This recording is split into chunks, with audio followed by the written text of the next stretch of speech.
I know it's hard to believe, but we are almost done with May, and for those of you who don't know, May is the official month for mental health awareness. The goal of Mental Health Awareness Month is to provide support and education to fight stigmas that usually surround mental health. Because of this, I decided to focus on a TV show that has the same goal, and the show is called Crazy Ex-Girlfriend. Crazy Ex-Girlfriend is a musically based romantic comedy created by Rachel Bloom and Aline Brosh Mckenna. The show follows a lawyer named Rebecca Bunch who moves across the country to pursue a childhood boyfriend from summer camp. As the show progresses, we see Rebecca struggle with mental illness in the form of depression, anxiety, and OCD, and this of course impacts her decision making.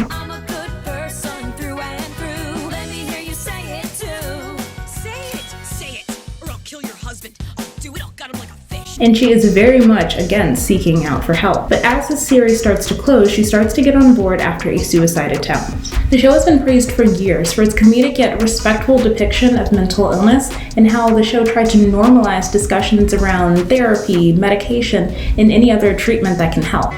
Antidepressants are so not a big deal. Big whoop on an antidepressant. Sweet treats, here's the deal. Welcome to the club with open admission. You're cast in the play that has no audition. Yes, everyone is special, that's usually the sitch.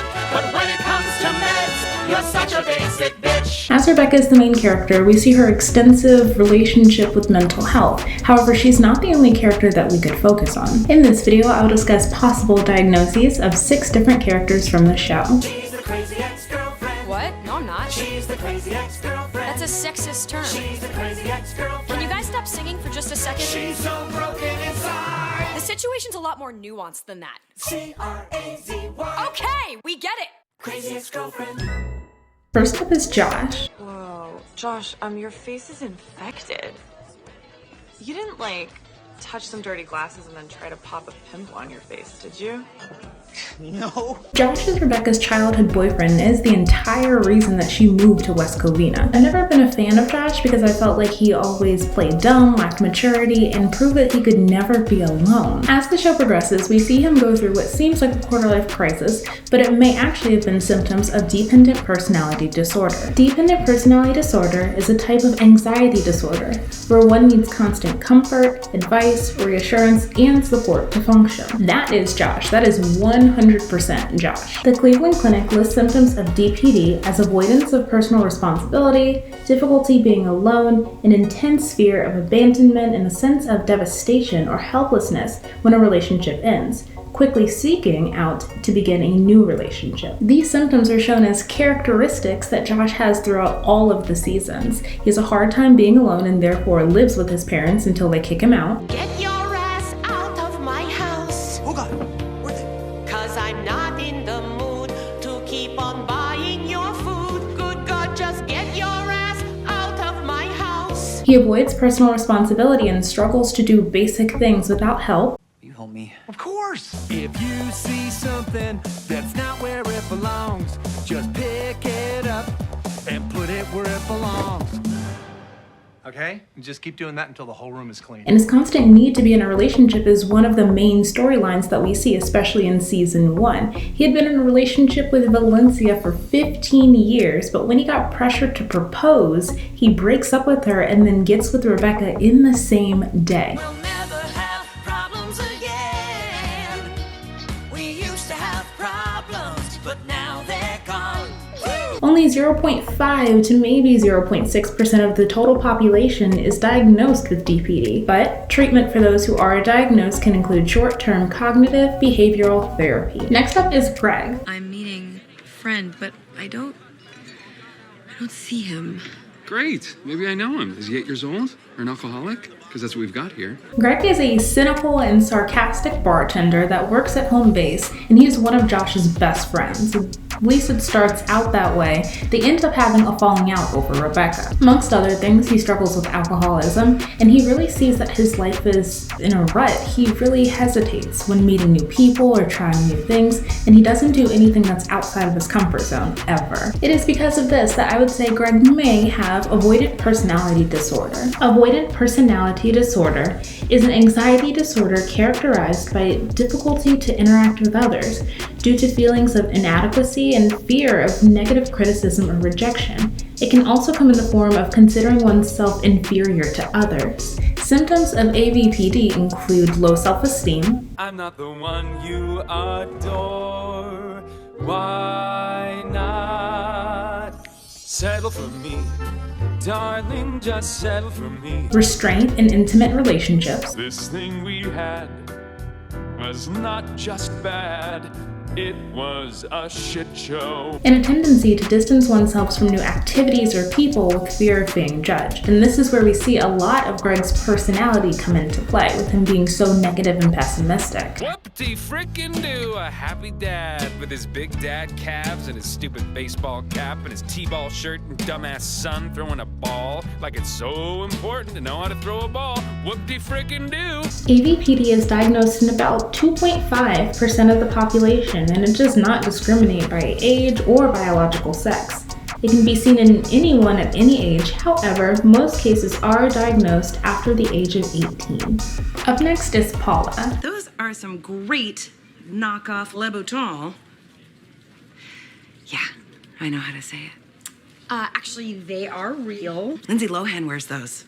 She's been to jail 6 times and has fake hair. Do you know that? Paula is one of my favorite characters of all time. She's Rebecca's best friend, her co-worker, and she truly treats Rebecca like the daughter she never had. During the first few seasons, Paula becomes extremely invested in helping Rebecca reach her goal of reuniting with Josh and breaking up Josh and Valencia. She wanted a happy ending so badly for Josh and Rebecca that it started consuming her life, and she started missing and ignoring things with her family and at work. She's also given Rebecca bad advice and has taken matters in her own hands when her advice was ignored. I broke into Josh's old high school and made copies of all his grades.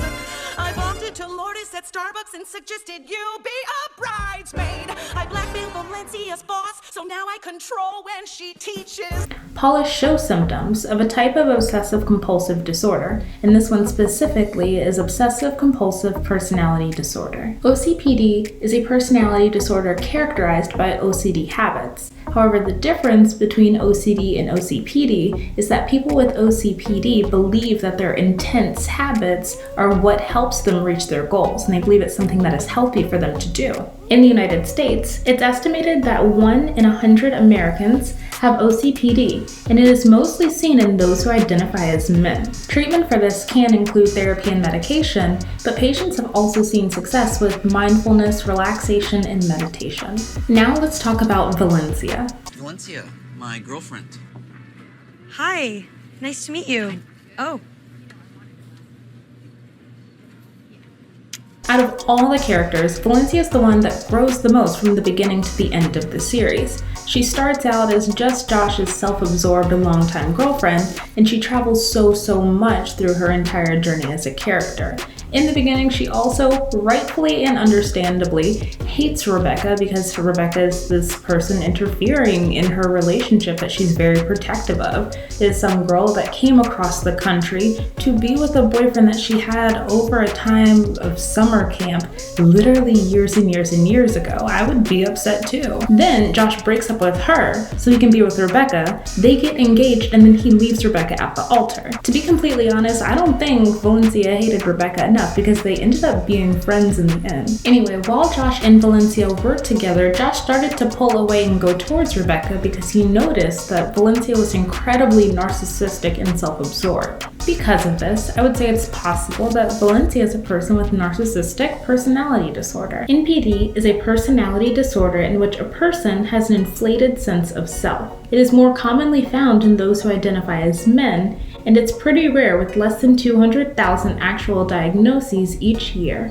Symptoms include inflated sense of own importance, Valencia, the sexy one, czar of torture. need for admiration or a sense of entitlement, lack of empathy for others matched with an arrogant or pompous attitude. Like this girl should pluck her eyebrows, and those jeans should be exchanged. You really need to size up. Again, Valencia shows a ton of growth between season 1 and season 4. She becomes much more humble and so much less spiteful. She gains compassion and empathy and even starts to have a healthy relationship. Josh breaking up with her is the best thing that happened to her. Up next is a character who also showed a ton of growth and is also one of my favorites, Nathaniel. Who's this? What's this? What's going on? What's happening? This is Nathaniel Plimpton, the new co-owner of the firm. In short, Nathaniel is a successful rich lawyer with daddy issues who buys into the firm that Paula and Rebecca work at. At the start, we see Rebecca and Nathaniel constantly battle head-to-head because of his inability to be flexible and his cold demeanor. But as the show progresses, that goes away and we see him loosen up and see a more humble and personable side of him. We're sad about our dads. We couldn't talk to our dads unless we used sports analogies. Sports analogies. Men feel safe with these empty generalities. When he grows and becomes more established in town, this is my favorite version of Nathaniel that we see. Because when he starts to get with Rebecca, he starts becoming less of his best self. He cares about family. Family? Okay. So that's what we went after. We went after Josh's family.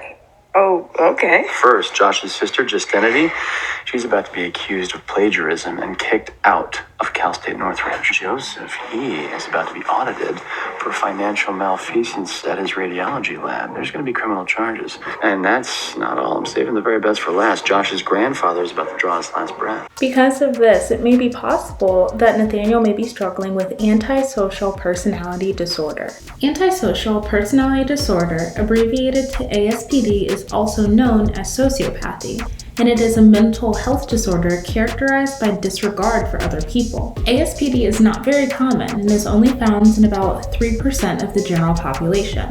However, studies have been done and they have found that up to 70% of a prison population has been diagnosed with ASPD. It is one of the more difficult personality disorders to treat. However, there has been success seen with psychotherapy and medication like mood stabilizers and antidepressants. One of the most underrated characters in the show is Heather. You know, your lack of social decorum saved the holiday. It was a Christmas miracle.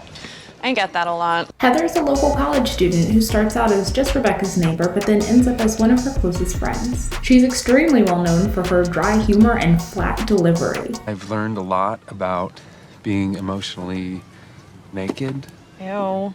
Throw on an emotional robe. Even though she's one of the healthier characters that's presented on the show, it's possible she may be dealing with social anhedonia. Social anhedonia is disinterest in social contact and indifference to other people. It's basically getting no enjoyment or satisfaction from talking to other people. Look, just as a tip, we don't actually talk to each other around here.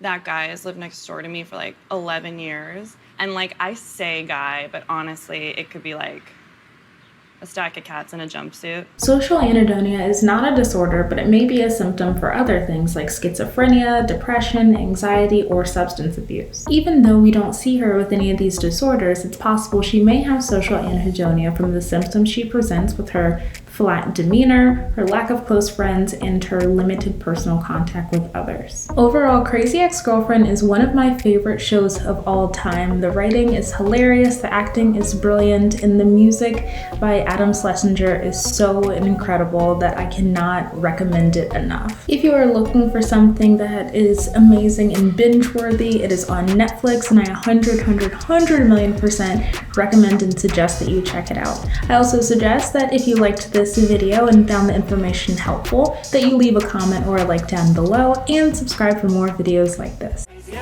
That's a sexist term. She's a crazy ex-girlfriend. Can you guys stop singing for just a second? She's so broken inside. The situation's a lot more nuanced than that. C-R-A-Z-Y. Okay, we get it.